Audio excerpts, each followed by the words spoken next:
I see a lot of people have issues with the Pokemon Generations launcher.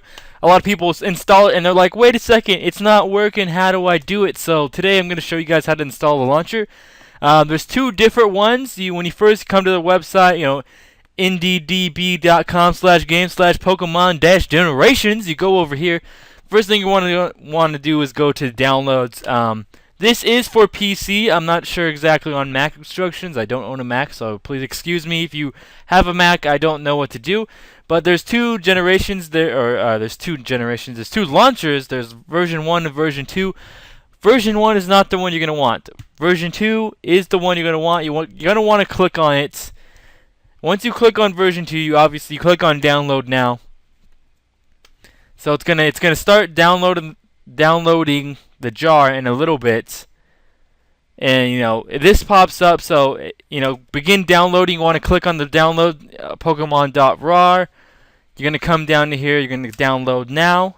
It's gonna start downloading within a couple seconds, and it's gonna I'm using Google Chrome, so when it starts downloading, it should pop up in the bottom like it just did there. And still a lot of people are confused. So that just went to my downloads. So I'm going to go directly to my downloads in a different way, so it doesn't always go very well. Get that out of there. No one wants to see my friends list. So you're going to want to click on your start menu. Now, if you're using Windows 8, this might be a little different. If you're using Windows 8, all you have to do is you have to open up any file, and you have to go to your downloads. Sometimes it's in your favorites, or sometimes you have to search in your bar downloads, and then you click on it. So that download of Pokemon Generations just went into my downloads. So let's look for it. So we got it right here, Pokemon Generations 1, because this is my second time downloading it. What I'm going to do is I'm going to open that up.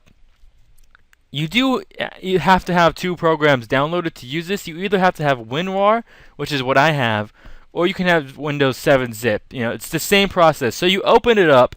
The launcher's in here. What you're going to want to do with that, let's close or minimize downloads. You're going to grab the launcher, and you're going to drop it in on your desktop. Now you don't need this anymore. You don't need WinRAR. So what you're going to do from here is you're going to open up the launcher, and the first thing you're going to see is Pokemon Generations. And most people, drop it on the desktop and they launch the program, and they're like, "Oh, cool and good. Let's do this." So you're going to wait for it to open up. It's going to take a minute. My computer's kind of slow. This is going to pop up. Now, a lot of people, what they're going to do is they're going to go to computer and they're going to go, all right, let me put it in my local C drive and put it in my programs times 86 file, and you're going to do that. And that's where a lot of people's mistakes begin, because once this program launches, down here, you're going to see calculating differences. And you're going to be sitting there wondering why it's going to be stuck at calculating differences until you fix it, because you sent it to the wrong folder. The folder, what you have to do, so it's going to be stuck here. You're like, what am I going to do? All right, so you're going to want to close down Pokemon Generations. You're going to want to go to the launcher file. So I'm going to grab my launcher file, and I'm actually going to grab it. Let me open up computer again. I'm going to go to my documents. I'm going to, shrink this down the size. I'm going to grab my launcher, and I'm just going to put it in here. So my launcher is now in here. So let's go back into here, and let's open up Pokemon Generations again. So where do you want it to be installed? So the file, wherever you put the file of the launcher is where you need it to be installed. So since I put it in my documents, I'm going to go to libraries. I'm going to go to my documents. I'm going to go to my documents again, and I'm going to find the launcher file. Here's the launcher file. I found it. I'm going to click OK. Now from that moment, as soon as I click OK and it pops up, look, it says calculating differences. And then the installation begins. So before, if you put it in the wrong spot, it's not going to work properly.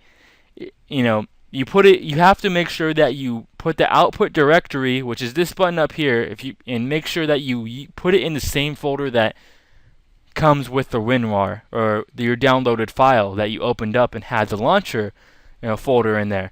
So you have to make sure you directly go into the launcher folder. I haven't found a way to put it on my desktop and have it install on my desktop, because nothing would show up on my desktop when I clicked on there, so I just put it in my documents. So as soon as it's done downloading, it's 60% right now. It will keep going until it's fully downloaded. You shouldn't have any issues with it. If you're having any issues still, you can leave something in the comments section.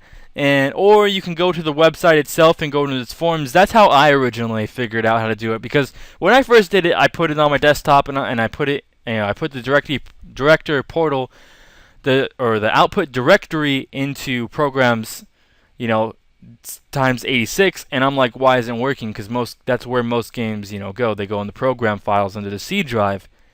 But it wasn't working for me, and I was really confused. But I went on the forums and I figured it out, and you have to install it directly into the same folder you downloaded. So, it's not too bad. You just got to make sure.